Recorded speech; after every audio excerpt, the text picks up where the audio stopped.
Hello, my incisive friends, and welcome back to Alien Protocols. I'm very fascinated with this case. The one from Mystery Wire, you can see in the photo right here that the Navy pilot took from the back seat.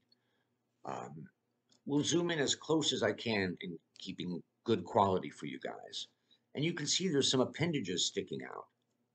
And you can get the angle of the sun, and you can see some shadows. And even in this tighter picture, you can see some structure, some form. And so these craft were flying right off the coast of Virginia there. They were 150 or 200 miles away from Washington, D.C., the seat of all of this nation's government. This is a big deal. Look at this thing. And it was just one of several different kinds.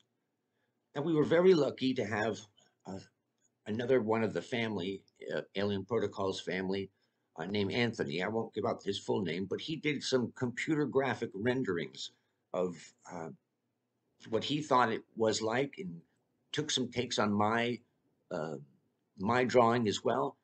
And I think you guys will enjoy them and find them interesting. Um, Now, of course, there have been other craft that have looked similar to this craft, but this one is very specific. Okay, so here's the design he had with the fins on the side. I really like this. And that's the fin on the top, so that makes it look like there's an appendage. I really like this design a lot. I think he really did something beautiful. And here it is flying.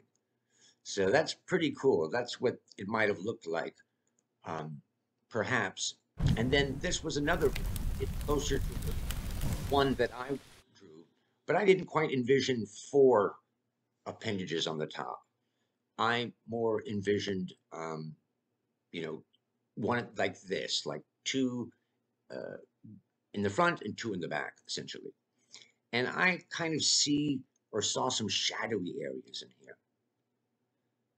But this is a really fascinating design, gang. Really fascinating. What could it be for? What is it doing? We know it dives down into these trenches and travels down through the trenches. And we know these craft are not just in the atmosphere and in the water, they're coming down from 90,000 feet. And both of these areas they're very prevalent on the East Coast are those manganese nodule areas. But also, if you look at antineutrinos in the area, very prevalent antineutrinos as well. Very nice. What do you guys think?